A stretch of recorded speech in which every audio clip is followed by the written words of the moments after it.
Hi, I'm Rob. And I'm Rob. And this is Ask Rob and Rob.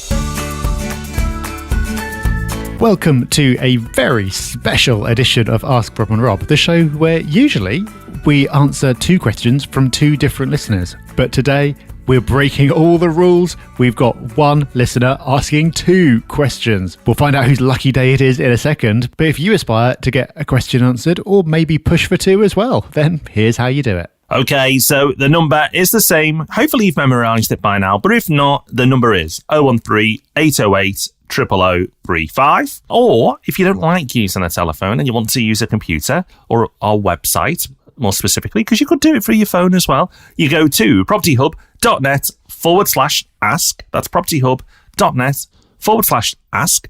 And you can leave us a question that way as well. It's super simple. It's that simple, the process, Rob, that people seem to forget to give their name in. So shall we name this wonderful listener? Let's hear now from Benedict. Hi, Rob and Rob. Thank you very much for the invaluable information and for really having a major influence on myself and my partner's investing behaviour in the Northwest, where, to be honest, our returns have exceeded the expectations. One of our properties that we bought at 3 and was actually over the last 2 years was actually sourced by R&P, who actually, as you have previously known, is now Property Hub over in Deansgate, has done pretty well. So definitely a beer on me next time I see you, Rob.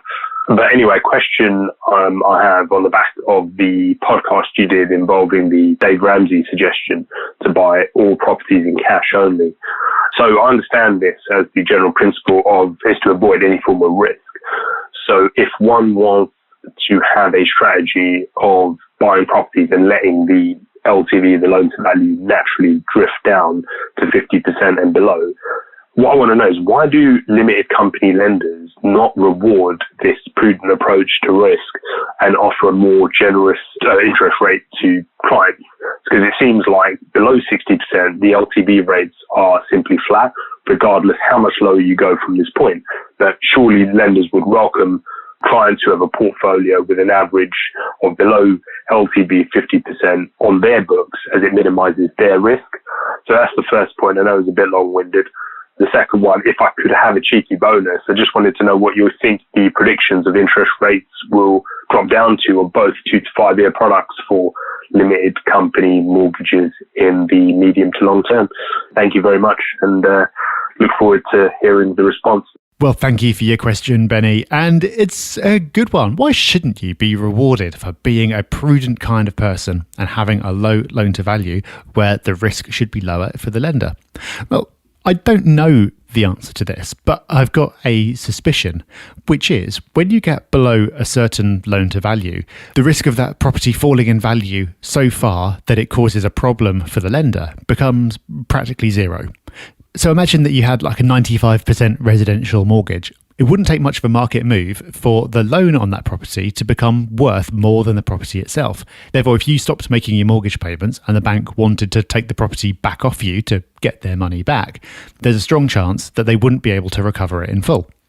Now, in buy-to-let world, 75% is kind of like the standard loan to value. And even at that rate, the risk of the market dropping to the point of being in negative equity is low. So in the last crash, the value of the average property fell by 15%. But that's the average. So there were some that did fall by more than that. And lenders need to price in that risk because over a 20-25 year mortgage term, there's a long time when that could happen. But then as the loan to value falls, that risk clearly becomes less because you'd need a bigger crash to happen for that situation to occur. And by the time you get below 60%, 50%, it just isn't really a factor anymore.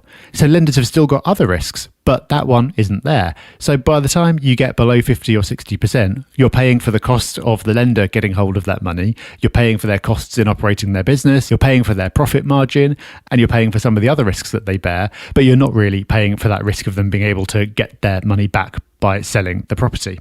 That's unfortunate because you'd like to be rewarded for going lower, but there's a couple of different ways of looking at it.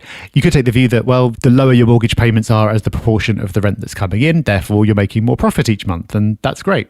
Or you could take the view that, well, if you're not going to get rewarded for going below 60%, if your loan to values do drift down over time, then you can refinance up to that level, take some more money out and use that to expand your portfolio and make some more money that way. So there are a couple of ways, in fact, that you can get rewarded by time doing its thing and reducing your effective loan to value. It just doesn't come in the form of a lower interest rate. But if that's not reward enough for you, we're now going to give you the ultimate reward of having a second question answered. Well, Benny, old boy, let's do it. Let's reward you. Let's give you the second answer. Now, I am going to give you a prediction, not quite what you've asked for, but what you've asked for is very difficult. To get to the exact rate of what a 5-year and a 2-year product will be is, it's not going to add too much value to everyone for me to pick some numbers out the air. Where I feel I can deliver some value is to let you know what to expect around rate movements. Now, we've talked about this on the podcast together, but here's a nice opportunity to put it in one place and give it some focus. So the Bank of England may lift interest rates at some point in the future. I say may. At some point, they will. Who knows when, but it will happen eventually because they're at a historic low. Now, when interest rates move up, you could say, well, then all my products will move up. And yes, if you're on a variable and the interest rates move up, then yes, your products will move up. But for products that are still available on the market, what you will probably see is that all the products become slightly more expensive to begin with, but then cut back down again in cost to you, the end user. And at this point, you could be asking me why. And that would be a very logical question to ask. And the reason why is because if interest rates are moving up, the government is worried that the market is really steaming ahead. They obviously don't seem too concerned at the moment, but inflation's getting away from us, which it is. And we'll talk about that in a podcast in the near future. But if they feel that it's gone too far, they'll raise interest rates. And that means that property is flying in terms of prices going up. So don't necessarily see interest rates going up as a bad thing. It's almost the acknowledgement of the market and the pace that it's moving at. But because it's moving at that pace, lenders are getting more and more excited about lending because they're like, wow, we want a piece of the gold rush. So up to that point anyway, and from now until that point, the products that you will access will get lower. So there you go, there's a prediction. What you see now for a 2-year and a 5-year will be cheaper in months to come because of competition. And then when interest rates go up, they will, for a short period, become more expensive. But then the banks will then cut back down again. And you'll probably find that not so long afterwards, you're paying the same anyway as you were before, even though interest rates have gone up. Because lenders or banks will be taking smaller margins because they want a piece of the pie. And the competition drives that process. So a bit of a longer-winded answer than just giving you a couple of numbers, but I think if you understand the process of what's likely to play out, then actually it'll give you more confidence than just hearing me spout out a couple of numbers for a couple of products. So hopefully, Benny boy, that is some value. And if you've found this valuable, then why not leave us a review on iTunes or elsewhere on the internet? We love reading them and we read every single one. Otherwise, you know what? Your loyalty is enough. We look forward to having you back on Thursday for the main property podcast. And of course, we'll be back with Ask Rob, same time, same place next week. So until then, take care, have fun. Bye-bye. Bye-bye.